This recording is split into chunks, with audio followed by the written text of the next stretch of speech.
کوئی فیصلہ بھی جو ہے اس کی توقع کر سکتے ہیں. وہ کوئی روایتی سیاستدان نہیں ہے. اور اب آپ دیکھیں جو حفیظ شیخ صاحب ہیں, اگرچہ کہ بڑے مجے ہوئے 30 سال پڑھے لکھے شخص, لیکن آپ دیکھیں لیکن وہی پیپلز پارٹی کے ٹیکنوکریٹ تھے جی, اور وہی اب ان کے ٹیکنوکریٹ ہوں گے. بالکل یہی بات بلاول کر رہے تھے. اور دیکھیں وہی سارے معاملات. اصل میں جو بار بار تنقید ہو رہی ہے اسد عمر صاحب پر, وہ یہ ہے کہ انہوں نے آئی ایم ایف کے پاس جانے کا فیصلہ مؤخر کیا, اس کا نقصان ہوا, بے یقینی پیدا ہوئی. سارے کام تو وہ کر لیے, روپیہ ڈی ویلیو ہو گیا, آپ بجلی مہنگی ہو گئی, گیس مہنگی ہو گئی, جو آئی ایم ایف کے مطالبات ہو سکتے تھے وہ یک طرفہ طور پر پورے کر لیے. لیکن آئی ایم ایف جو دیکھیں یہ 13واں پروگرام ہے جو پاکستان چاہ رہا ہے آئی ایم ایف سے. پہلے یہ ہوتا تھا کہ اگر آپ کو, اور ایک بات سمجھ لیجئے کہ آئی ایم ایف جو ہے نا یہ ایک کلب ہے ملکوں کا جو اس کے ممبرز ہیں. صحیح ہے. آئی ایم ایف ان کو فورن ایکسچینج کی سپورٹ دینے کا پابند ہے, اور پاکستان بھی اس کلب کا ایک ممبر ہے. اور پاکستان کی جو شیئر ہولڈنگ ہے اس کے اعتبار سے جو مجھے ڈاکٹر وقار مسعود صاحب بتا رہے تھے کہ 15 ارب ڈالر جو ہیں وہاں تک پاکستان لے سکتا ہے. تو یہ ایک جب بھی کوئی کرائسس پیدا ہوتا تھا, اور وہ کرائسس حکومت چپکے سے آئی ایم ایف کے پاس چلی جاتی تھی کوئی بڑا ہنگامہ کیے بغیر, اور وہاں سے اس کو فورن ایکسچینج کی سپورٹ مل جاتی تھی. لیکن اب کے بار تو ہنگامہ ہوا نا, کیونکہ پہلے تو ہمارے یہ بیانات, وہ جو ہنگامہ ہوا, اور دیکھیں وہ ہنگامہ اپنے ہی بیانات کی وجہ سے. آپ یہ دیکھیں کہ ہمارا ہمسایہ ملک جو ہے, ہم بار بار آئی ایم ایف کے پاس جاتے ہیں, ایک ڈسپلن لاتا ہے آئی ایم ایف, اس سے مہنگائی بھی ہوتی ہے, افراط زر کی شرح کم ہوتی ہے, شرح نمو کم ہوتی نہیں, مگر آپ دیکھیں ہم 13 بار یہ پتھر چاٹ چکے ہیں. صحیح ہے. لیکن انڈیا جو ہے اس نے صرف ایک پروگرام لیا, ایک, اور اس پروگرام کو پورا کیا, اور اس کے بعد وہاں نہیں دیکھا اس کی طرف آنکھ اٹھا کے, کیونکہ انہوں نے اپنی ایکسپورٹس بڑھائی ہیں. اب دیکھیے آپ یا تو آپ کے پاس فورن ڈائریکٹ انویسٹمنٹ آئے, ڈالر یہاں انویسٹ ہوں, کیونکہ آپ کی جو ڈالر کی کمی ہے وہ کیسے پوری ہوگی. ایک پہاڑ جو تھا وہ حائل ہو گیا آپ کے ریسورسز کے اور خرچے کے درمیان. تو ڈالرز جو ہیں جب آپ کو ضرورت تھی اور کوئی دوسرا طریقہ نہیں تھا ان کو حاصل کرنے کا, یا تو آپ ایکسپورٹ بڑھائیں, یا آپ انویسٹمنٹ لے کے آئیں, یا اپنے خرچے کم کریں. پاکستان, اور ہم ان چیزوں کو ٹالتے چلے جا رہے ہیں. ہماری حکومتیں جو ہیں ان مسائل پر قابو پاتی ہیں, اور پھر چند سال کے بعد ہم اسی بحران کی زد میں آ جاتے ہیں. یہ بہرحال اچھا ہو گیا کہ آپ نے اس کا خلاصہ پیش کر دیا اس پروگرام کے حوالے سے, تفصیل سے بھی اس پہ بات کریں گے. لیکن ابھی جو دوسرا پہلو تھا اسی موضوع سے جڑا, وہ چودھری نثار علی خان صاحب کی انٹری ہے جو خبروں میں بظاہر تو نظر آ رہی ہے, اور پھر جو پنجاب میں اس وقت سیاسی صورتحال ہے اس پہ بات کرنی ہے. تو ہم بات کریں گے ہمارے لاہور سے دنیا نیوز کے نمائندے خصوصی سینئر صحافی لیاقت انصاری صاحب سے, اور اسلام آباد سے سینئر صحافی طاہر خلیل صاحب ہمارے ساتھ جڑے ہوں گے. ان دونوں سے بات کریں گے. لیاقت انصاری صاحب آپ کو خوش آمدید کہتے ہیں, اور طاہر خلیل صاحب آپ کو بھی خوش آمدید کہتے ہیں. آپ چونکہ اسلام آباد میں طاہر صاحب, تو یہ فرمائیں کیا آپ کی حالیہ دنوں میں چودھری نثار علی خان صاحب سے کوئی ملاقات ہوئی ہے؟ جامی صاحب, بات یہ ہے کہ چودھری نثار علی خان سے ہماری گزشتہ ہفتے ہی ملاقات ہوئی تھی جی, اور اس میں طارق عزیز جو دنیا نیوز کے دنیا اخبار کے سینئر جرنلسٹ ہیں, پولیٹیکل رپورٹر ہیں, وہ ہمارے ساتھ تھے, اور نواز رضا بھی ہمارے ساتھ تھے. ہم تینوں کی ملاقات ہوئی تھی چودھری نثار علی خان سے, اور یہ بڑی ڈیٹیل میٹنگ تھی جس میں ہم نے یہ سوالات بھی اٹھائے تھے کہ آیا حلف ہو رہا ہے نہیں ہو رہا, اور یہ جو چلی ہیں وفاقی کابینہ میں حالیہ تبدیلیوں کے ساتھ پنجاب میں تبدیلی کے قیاس آرائیاں, یہ شاید ان لوگوں کی طرف سے زیادہ شد و مت سے چلی ہیں جو حالات و واقعات سے شاید پوری طرح سے باخبر نہیں ہے, یا چودھری نثار علی خان کے حوالے سے جو خبریں انہیں مل رہی ہیں وہ انڈائریکٹ مل رہی. کیونکہ ہماری ایک ملاقات ہوئی تھی بڑی, اور تقریباً ہم ملتے رہتے ہیں اکثر و بیشتر ان سے, تو ایک تو بات یہ بڑی کلیئر انہوں نے واضح طور پر کہا تھا کہ وہ ابھی رکنیت کا حلف نہیں اٹھائیں گے. یعنی ابھی نہیں اٹھائیں گے, یا مستقبل میں بھی نہیں اٹھائیں گے؟ نہیں, مطلب یہ ہے کہ دیکھیں وہ فی الحال نہیں اٹھائیں گے. اپروچ کیا گیا تھا پنجاب اسمبلی کے اسپیکر کی جانب سے کہ تاکہ پتہ چلے کہ وہ ان کے ارادے کیا ہیں, تو انہوں نے کہا کہ میں نے اسپیکر کو بتا دیا ہے کہ وہ اسمبلی کی رکنیت کا حلف نہیں اٹھائیں گے، کیونکہ وہ جا رہے ہیں علاج کے لیے لندن، اور وہاں وہ کیونکہ بڑے سیریس پرابلمس ہیں ان کی صحت کے حوالے سے، تو وہ علاج کروانا چاہتے ہیں تاکہ 3-4 مہینے ایک یکسوئی کے ساتھ علاج کرا لیں، اور اس کے بعد پھر میں نے سنا ان کی کمر میں تکلیف ہے، کوئی پروسٹیٹ پرابلم بھی ہے۔ جی یہ دونوں پرابلم ہیں ان کے، اور وہ اس کے لیے بڑی دل جمعی کے ساتھ اور بڑی یکسوئی کے ساتھ علاج کرانا چاہتے ہیں۔ یعنی گویا طاہر صاحب یہ بات طے ہو گئی، آپ طے ہو گئی کہ چودھری نثار صاحب فی الحال حلف اٹھانے کا کوئی ارادہ نہیں رکھتے، اور وہ علاج معالجے کی غرض سے لندن جانا چاہ رہے ہیں چند ماہ کے لیے۔ اس سلسلے میں میں نے بات بھی کی تھی، صوبائی اسمبلی کے سیکریٹریٹ سے ہی معلوم کیا تھا جی کہ آیا انہیں کوئی اس طرح کا کوئی پروگرام ملا ہے کہ چودھری نثار حلف اٹھا رہے، تو secretary provincial assembly Muhammad Khan بھٹی صاحب ہیں، انہوں نے مجھے بتایا تھا کہ سیشن چونکہ شاید یہ آج سے شروع ہوا ہے وہاں پر، تو انہوں نے کہا جی ہمیں کوئی کیونکہ 24 تاریخ آ رہی تھی اخبارات میں بھی، ٹھیک ہے، کچھ چینل چلا رہے ہیں کہ 24 کو حلف اٹھائیں گے، تو انہوں نے کہا کہ ہمارے پاس ایسا کوئی پروگرام نہیں ہے۔ طاہر خلیل صاحب یہ بتائیے، آپ بڑے باخبر اور زیرک اخبار نویس ہیں، یہ کوئی پابندی نہیں ہے کسی رکن اسمبلی پر کہ جب وہ رکن منتخب ہو جائے تو حلف اٹھائے؟ یعنی یہ اس کو جب چاہے وہ اگر 5 سال حلف نہ اٹھائے وہ رکن رہے گا؟ واقعی آئین میں یہ سکم موجود ہے، اور اس کو ترمیم کے بغیر یہ سکم دور نہیں ہو سکتی۔ آئین میں یہ یعنی رکنیت باقی رہے گی خواہ آپ حلف اٹھائیں یا نہ اٹھائیں؟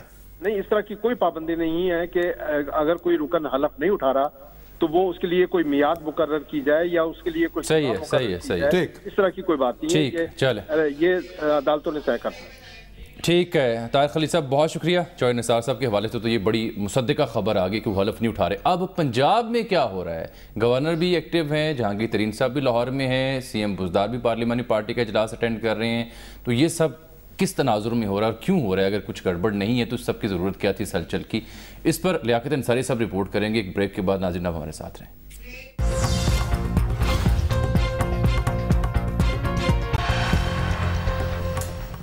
ویلکم بیک ناظرین، ہم بات کر رہے تھے ملکی سیاست کی، بالخصوص ہم نے رخ کیا تھا پنجاب کی جانب، کیونکہ یہاں پہ آج پاکستان تحریک انصاف کی پارلیمانی پارٹی کا اجلاس ہوا۔ عثمان بزدار صاحب کی قیادت پر بھرپور اعتماد کا اظہار کیا گیا۔ گورنر صاحب بھی متحرک ہیں، جہانگیر ترین صاحب بھی لاہور میں ہیں، تو لیاقت انصاری صاحب تو ظاہری بات ہے ان چیزوں پر نظر رکھے ہوں گے۔ پھر انصاری صاحب فرمائیں، آج پنجاب میں دن بھر کیا ہوتا رہا اور آنے والے چند روز میں کیا کچھ ہونے جا رہا ہے؟ آج تحریک انصاف کے اگر حکومتی ایوانوں کی بات کریں تو 3 طرح کی ڈیولپمنٹس جو ہیں وہ آج ہوئی ہیں۔ ایک تو آج پارلیمانی پارٹی کا صوبائی اسمبلی کا اجلاس ہوا، جس میں تحریک انصاف کی پارلیمانی پارٹی نے وزیر اعلیٰ پنجاب عثمان بزدار پر اعتماد کا اظہار کیا اور واضح طور پر کھڑے ہو کر کلیپنگ کرتے ہوئے اس بات کا اعلان کیا کہ انہیں پنجاب کی قیادت میں تبدیلی نہیں چاہیے، وہ عثمان بزدار سے خوش ہیں اور عثمان بزدار کے ساتھ کھڑے ہیں اور انہی کے ساتھ کھڑے رہنا چاہتے ہیں۔ یہ تو ہوا پارلیمانی پارٹی میں بڑا فیصلہ اور وزیر اعلیٰ اعتماد کا اظہار کیا گیا۔ دوسرا، گورنر پنجاب چودھری محمد سرور جو ہیں انہوں نے جمعرات کے روز گورنر ہاؤس میں پنجاب بھر کے ارکان قومی اسمبلی اور پنجاب بھر کے ارکان صوبائی اسمبلی جو تحریک انصاف کے ہیں ان کو عشائیے پر مدعو کیا ہے۔ اب اسے سیاسی طاقت کا مظاہرہ کہیں یا محض ملاقات کہیں یا اس کے کچھ اور مقاصد کہیں، یہ جمعرات کے روز گورنر ہاؤس میں ایک اجتماع ہوگا جس میں وزیر اعلیٰ پنجاب جو ہیں عثمان بزدار بھی شریک ہوں گے، وہ بھی اس عشائیے میں ہوسٹ ہوں گے، جبکہ نعیم الحق جو کہ وزیر اعظم کا مشیر ہے وہ بھی شریک ہوں گے۔ تیسری ڈیولپمنٹ جو ہے وہ جہانگیر خان طریق کی ہے۔ جہانگیر ٹی نے آج لاہور میں ایویشن کے فیڈرل منسٹر جو ہیں غلام سرور خان ان سمیت پنجاب کی صوبائی کابینہ کے متعدد ارکان سے ملاقاتیں کی ہیں، اور ایک تقریب میں ان سے یہ سوال اٹھایا گیا کہ گورنر پنجاب کو گلا ہے کہ آپ ان سے ہٹانا چاہتے ہیں، تو ان کا مسکراتے ہوئے کہنا تھا کہ میں اس پر صرف ہنس سکتا ہوں، اور وزیر اعلیٰ نے اس کا جواب کچھ دیا ہے کہ جو سرور نے مختلف ٹی وی چینلز میں باتیں کی ہیں وہ مذاق میں کی ہیں، پارٹی کے اندر کوئی اختلاف نہیں۔ کہیں کہ جو پارٹی کے بڑے ہیں بہرحال وہ اپنے چھوٹے جو ساتھ ہیں ان کے اپنے گروپس جو ہیں ان کو مینج کر رہے ہیں اور اپنی سیاسی طاقت کا بھی مظاہرہ کر رہے ہیں اور صاف بندی بھی کر رہے ہیں۔ ٹھیک انصاری صاحب، بہت شکریہ۔ اگر سب اچھا ہے تو پھر ایسی سیاسی ہلچل جو ہے جو معمول سے ہٹ کے ہے وہ تو اس پہ سوال تو اٹھیں گے، اس پہ تبصرہ ہوگا۔ یہ جو انہوں نے گورنر پنجاب کا ذکر کیا نا، اس سے پہلے آپ کچھ فرمائیں ذرا، سن لیں کل رات انہوں نے ایک ٹی وی پروگرام پہ کیا کہہ رہے تھے گورنر پنجاب چودھری محمد سرور صاحب۔ آپس میں اختلافات ہمارے ہو سکتے ہیں، ڈفرنس آف اپینین جمہوریت میں ہوتی ہے، کوئی اس میں حرج نہیں ہے، لیکن یہ کہنا کہ ہر چیز کنٹرول جو ہے اپنا جہانگیر ترین نے لے لیا ہے تو اسی اتنے آلو چھولے بیچن نہیں آئے. سر میں نے نہیں ایسی کوئی بات. تو آلو چھولے کو تو انہوں نے ایسے کہا جیسے بڑے برا کام ہے کوئی. نہیں، آلو چھولے مطلب یہ کہ یہ ہم بھی سیاست کرنے آئے ہیں، یہ مطلب اس سے کوئی ایسا کسی کی توہین نہیں ہوتی. یہ تو انہوں نے ایک ذرا تفنن بات کی ہے. لیکن دیکھیں میں ایک بات کرتا ہوں، گورنر پنجاب جو ہے نا، گورنر ویسے بھی گورنر کا عہدہ ہے وہ غیر سیاسی ہوتا ہے، اور انفارچونیٹلی یہ بھی اس عہدے کا جو غیر سیاسی ہونا ہے وہ بھی اب ایسا نہیں رہا. گورنر سرور جو ہیں وہ اپنی پارٹی کے لوگوں کو کھانا دے رہے ہیں، حالانکہ ان کو کھانا دینا تھا تو سارے ارکان اسمبلی کو کھانا دیتے. اور اسی طریقے سے اس سے پہلے رجوانہ صاحب تھے، رفیق رجوانہ صاحب، وہ بھی کھل کے تو نہیں کبھی انہوں نے اس طرح کے پارٹی ایکٹیویٹی میں حصہ لیا، لیکن کچھ نہ کچھ جو تھے وہ سیاسی معاملات سے متعلق تھے، لیکن کھلے نہیں تھے. اسی طریقے سے زبیر عمر جو تھے وہ تو کبھی نہ کبھی پارٹی اجلاس میں بھی شریک ہو جاتے تھے. اب یہ جو گورنر ہیں ہمارے عمران اسماعیل، وہ بھی پارٹی کا موقف پیش کر رہے ہوتے ہیں، اور گورنر سرور جو ہیں وہ بھی ایک پارٹی لیڈر کے طور پہ بیہیو کر رہے ہیں. ان سب لوگوں کو کانسٹیٹیوشن پڑھنا چاہیے اور دیکھنا چاہیے کہ پارلیمانی روایات کیا ہیں، اس میں گورنر کا منصب کیا ہوتا ہے، اس کے تقاضے کیا ہیں. یہ پارٹی پالیٹکس سے اسے ماورا ہو جانا چاہیے. ویسے گورنر صاحب کی ایک کامیابی ہے کہ ایک آب پاک اتھارٹی بنی تھی جو صاف پانی فراہم کرے تھی. اس کے گورنر صاحب جو ہیں وہ پنجاب کے، وہ اس کے چیف پیٹرن تھے. تو وہ اسمبلی میں وہ بل منظور ہو گیا تھا، لیکن اسمبلی سیکریٹریٹ سے گورنر ہاؤس نہیں بھیجا جا رہا تھا. بڑی کوشش ہوتی رہی تو کئی ہفتے لگ گئے. اب بڑی مشکل سے وہ وہاں سے بازیاب ہوا اور گورنر صاحب نے اس پہ دستخط کیے ہیں. اب ان کی آب پاک کا جو اتھارٹی ہے وہ کام کرنا شروع کر دے گی. اس کے لیے چندہ وندہ بھی وہ اکٹھا کر لائے ہیں اور ان کو وہ پیٹرن بن جائیں گے اور اس طریقے سے پنجاب کے لوگوں کو سارے موضوع کو ختم کر رہا ہوں، صاف پانی فراہم کریں. چلیں اللہ کرے. میں مگر ایک بات ایران پہ جانا ہے، اس سے پہلے ایک منٹ دیکھیں، وزیر اعلیٰ جو پنجاب ہے نا، میں ان کے والد کی فاتحہ کے لیے ہم ان کے پاس گئے تھے، میں بھی تھا، عثمان شامی صاحب بھی تھے، تو ان سے کافی تفصیل سے گفتگو ہوئی. وہ بڑے حوصلے میں تھے، اعتماد میں تھے، اور ان کے کسی اشارے کنائے سے بھی یہ معلوم نہیں ہو رہا تھا، بدن بولی سے کہیں سے بھی کچھ ایسا نہیں کہیں کوئی کمزوری کے آثار واقع ہو گئے. ڈٹے ہوئے ہیں، وہ سمجھتے ہیں کہ ان کے لیڈر کا اعتماد ان پہ ہے. ٹھیک، ڈٹے ہوئے ہیں. اب میں اس موضوع کو سر وائنڈ اپ کروں، آگے 3-4 بڑے اہم موضوعات رہ گئے. سر یہ بتائیں، آپ نے تو 50 سال پاکستان کی سیاست کو دیکھا ہے، وہ کون سے ایسے حالات ہوتے ہیں جب پھر یہ طرح طرح کی قیاس آرائیاں جنم لیتی ہیں؟ کبھی صدارتی نظام، کبھی چور نثار علی کی انٹری، کبھی پھوٹ پڑ گئی، کبھی فلاں آپشن زیر غور آ گیا، کبھی یہ کہ کے پی کے وزیر اعلیٰ بھی جا رہے ہیں، پنجاب کے بھی جا رہے ہیں. یہ اتنی زیادہ مقدار میں جو قیاس آرائیاں ہوتی ہیں وہ کن حالات کی شاخسانہ ہوتی ہیں؟ اور عمومی طور پر یہ کیا قیاس آرائیاں صرف قیاس آرائیاں ہوتی ہیں، ان میں کچھ حقیقت ہوتی ہے تو یہ پھر جنم لیتی ہیں؟ دیکھیے، پہلی بات تو یہ جب غیر یقینی ہوتی ہے، ہاں یہ بڑی امپورٹنٹ بات، اور اس وقت کسی کو کچھ پتہ نہیں چل رہا ہوتا کہ کیا ہو رہا ہے، اس وقت یہ قیاس آرائیاں جو ہیں وہ زور پکڑ جاتی ہیں. اور اب آپ نے دیکھا کہ جو وفاقی کابینہ کے معاملے میں جن قیاس آرائیوں پر نوٹس جاری کیے جا رہے تھے وہ بالآخر درست ثابت ہوئی. اسی طریقے سے آپ یہ بھی دیکھیے کہ یہ جو کیونکہ برسر اقتدار جماعت جو ہے وہ ایک منظم جماعت نہیں ہے، وہ جیل نہیں ہوئی بھی، اس کا حلیم نہیں بنا ہوا، اس کے الگ الگ ٹکڑے آپ کو نظر آتے ہیں اور دھڑے بھی اس کے اندر موجود ہیں. مختلف جماعتوں سے لوگ وہاں آئے ہیں اور آتے چلے جا رہے ہیں، اور خان صاحب جو ہیں ان کی وہ بیعت قبول کر رہے ہیں. تو اب یہ بھی ایک اس کی وجہ ہے. اور پھر اس وقت اپوزیشن، لیکن آپ کی بڑی دلچسپ، اپوزیشن جو ہے وہ اس وقت سامنے نہیں ہے حکومت کے. تو حکومت جب اپوزیشن سامنے نہ ہو تو پھر بھی اس طرح کی دراڑیں پڑتی ہیں اور اس طرح کی قیاس آرائیاں ہوتی ہیں. چلیں اب واپس آتے ہیں بریک کے بعد ناظرین، کیونکہ بریک کا وقت آن پہنچا ہے. وزیر اعظم کے دورہ ایران کی بات کریں گے، 2-3 اور موضوعات ان کو بھی ذکر کریں گے. بریک کے بعد ہمارے ساتھ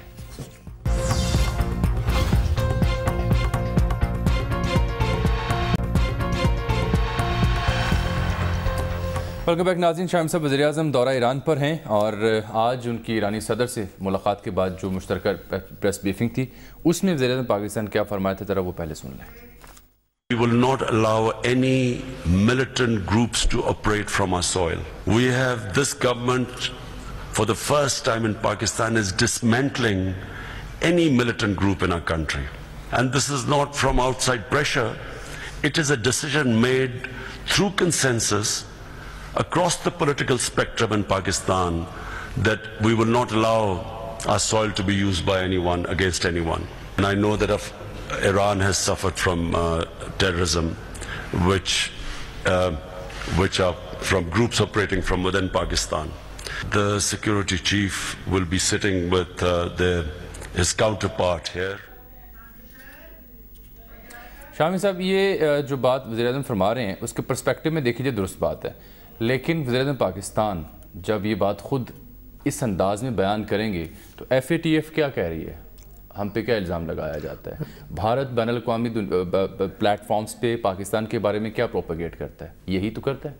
نہیں دیکھیے، اور یہ پھر دوسری بات سنیں نا، دوسری بات یہ ہے کہ وہ کہہ رہے ہیں فرسٹ ٹائم پاکستان کی تاریخ میں پہلی بار ایسا ہوا کہ یہ جو موجودہ حکومت ہے یہ ڈسمینٹل کر رہی ہے دہشت. اس کا مطلب اس سے پچھلی حکومت نہیں کر رہی تھی، اس سے پچھلی حکومت نہیں کر رہی تھی، صدر مشرف نہیں کر رہے تھے. دیکھیے پہلی بات تو یہ ہے کہ اگر ہماری سرزمین سے یا ایران کی سرزمین سے کوئی دہشت گرد آپریٹ کر رہے ہیں اور پاکستان میں کارروائی کر رہے ہیں یا ایران میں کارروائی کر رہے ہیں تو اس کا مطلب یہ نہیں ہے کہ ان کو ایرانی حکومت کی یا پاکستانی حکومت کی پشت پناہی حاصل ہے. اسی طریقے سے جو پہلے کئی کارروائیاں ایسی ہوتی رہی ہیں ان کے انکار نہیں کیا جا سکتا کہ ان لوگوں کے کچھ لنکس یہاں ہو سکتے ہیں، لیکن ریاست اس سے انوالو تھی، یہ بالکل ایک دوسری بات ہے. اور ایران کو بھی کچھ شکایات پیدا ہوئیں، ایران کے سرحدی علاقوں پہ حملے ہوئے اور لوگ مارے گئے. ہمیں بھی یہ بھی 4 روز پہلے 14 افراد ہمارے شہید 14 افراد شہید ہوئے، اور ہماری تحقیقات کا یہ بتا رہی ہے کہ وہ ایران سے آئے تھے، ایران میں پناہ لے رکھی. اور اسی لیے شاہ محمود قریشی صاحب نے ایک لیٹر بھی لکھا ایران کو مجھ سے مطالبہ کیا تھا کہ ان لوگوں کے خلاف کارروائی کی جائے، ان کا پیچھا کیا جائے. اور اب جو وزیر اعظم پاکستان وہاں گئے ہیں اور دو ٹوک بات کہی ہے، اور اس پہ جو ہم صدر ہیں ایران کے انہوں نے بھی اتفاق کیا ہے. اب تو ریپڈ ایکشن فورس بنے گی نا. اب دیکھیے، اب انہوں نے کہا ہے کہ ہمارے جو سیکورٹی چیف ہیں یعنی ہمارے چیف آف آرمی اسٹاف ان کے چیف آف آرمی اسٹاف سے ملیں گے یا دوسرے اور ایک بیٹھ کے لائحہ عمل طے کریں گے. ایک بات.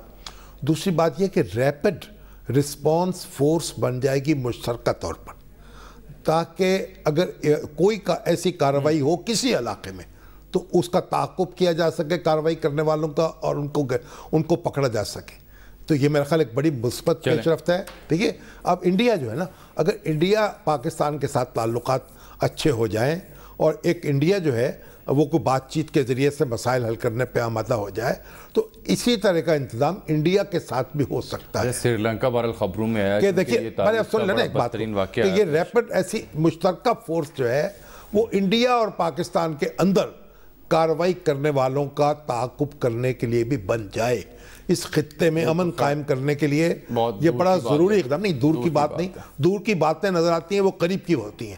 تو ایران کے ساتھ اس طریقے سے ایک اعتماد پیدا ہوا ہے، اور یہی اعتماد دوسرے ہمسایوں کے ساتھ بھی پیدا ہو سکتا ہے اگر وہ اس پر آمادہ ہوں. اچھا سر، چلتے چلتے میں بتاؤں کہ غلط انجیکشن سے جو بچی مفلوج ہوئی تھی، اب وہ سری لنکا کی بات ہو رہی تھی نا، وہ پہلے میں کر لوں یہ بات کیونکہ یہ بچی کا ہم نے اناؤنس کیا تھا. 9 ماہ کی عمر میں یہ مفلوج ہوئی غلط انجیکشن سے، ڈاکٹر کی غفلت، اور یہ بچی چل بسی ہے. اس کے باپ کی فریاد سن لیں ذرا چند سیکنڈز کے لیے. نہیں بچا سکتے کسی کو، میری بیٹی نے بہت ہمت کی، میری بیٹی چلی گئی، پلیز مل کے کچھ کھڑے ہو اور تاکہ کسی اور کی بیٹی نہ جائے یار، ورنہ یہ یوں ہی خبر بنتی رہے گی، تصویریں کھنچتی رہے گی. اور میرے پاس تو سر الفاظ نہیں ہے. نہیں اصل بات یہ ہے کہ ایک تو بعض اوقات ایسے کام غفلت سے ہوتے ہیں، بعض اوقات غلطی سے ہوتے ہیں. اب دیکھنا چاہیے کہ یہ کوتاہی ہے یا دانستہ غفلت ہے، ایک بات. دوسری بات یہ ہے کہ ہم نے جو ہسپتالوں کی حالت بنا رکھی ہے، جو ڈاکٹروں کی حالت بنا رکھی ہے، اس کے نتیجے میں اس طرح کی وارداتیں روز ہوتی ہیں. ہمیں اس پہ توجہ دینی چاہیے، ڈاکٹروں کی حالت اظہار پر اور ہسپتالوں کی حالت اظہار پر، اور پھر ڈاکٹروں کی احتساب کا جو نظام جو ہے اس کو بھی مضبوط کرنا چاہیے. لاہور میں یہ کوئی پرانے جو سابقہ جو چیف منسٹر تھے مختلف صوبوں کے وہ اکٹھے ہوئے ہیں. ایک سابق وزراء اعلیٰ فورم کا قیام عمل میں ہے جس کے جو کنوینر ہوں گے سابق وزیر اعلیٰ پنجاب منظور بھٹو صاحب ہوں گے. تو آج غلام مصطفیٰ کھر صاحب، دوست محمد کھوسہ، لیاقت جوتوئی، ارباب رحیم، آفتاب شیرپا، اکرم درانی، یہ لوگ شریک ہوئے ہیں.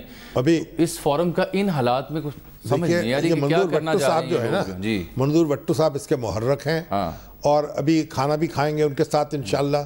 اور یہ بڑا اچھی بات ہے کہ جو سیزنڈ ہمارے پولیٹیشینز ہیں وہ مل بیٹھیں اور کوئی اگر کوئی تجویز پیش کر سکے تو اچھی بات ہے. شہبازی صاحب کو بھی دعوت دے دینا. نہیں شہبازی صاحب کو نہیں دعوت دی ہوگی بالکل، وہ بھی فارم کا حصہ دی ہوگی دعوت ان کو بھی. وہ لندن میں اس وقت، مگر وہ تو ظاہر ہے کہ جو بھی وزیر اعلیٰ ہے وہ اس فورم میں آ سکتا ہے، مگر اب یہ کریں گے کیا یہ ہمیں آنے والا وقت بتائے گا. ٹھیک ہو گیا سر. پروگرام وقت نہیں، سری لنکا جو ہے سری لنکا میں اس میں جو بڑی خوفناک واردات ہوئی ہے، 90 افراد ہو گئے ہیں جاں بحق ہونے والوں کی. اور جو ایسٹر کے موقع پہ یعنی ایسٹر جو ہے بڑا مقدس تہوار ہے بہت سارے مسیحی بھائیوں کا، کہ حضرت عیسیٰ علیہ السلام اس دن زندہ کیے گئے تھے، دوبارہ اٹھا لیے گئے تھے. ڈیڈلیسٹ ٹیرر اٹیک کہا جا رہا ہے ساؤتھ ایشین کی ریسنٹ ہسٹری میں. انتہائی قابل مذمت ہے. اور پاکستان جو ہے اس نے پہلے بھی سری لنکا کو سپورٹ کیا ہے، دہشت گردی کے خاتمے میں ساتھ دیا ہے. اب بھی آئندہ بھی ہماری کی ٹیم گئی ہے تاکہ ڈیڈ باڈی ہماری ساری تعاون، ہمارا سارا تعاون ان کے ساتھ. چلے ناظرین، یہاں پروگرام وقت ختم ہوتا ہے. آپ سے ملاقات ہوگی کل، تب تک کے لیے اجازت دیجیے. اللہ حافظ.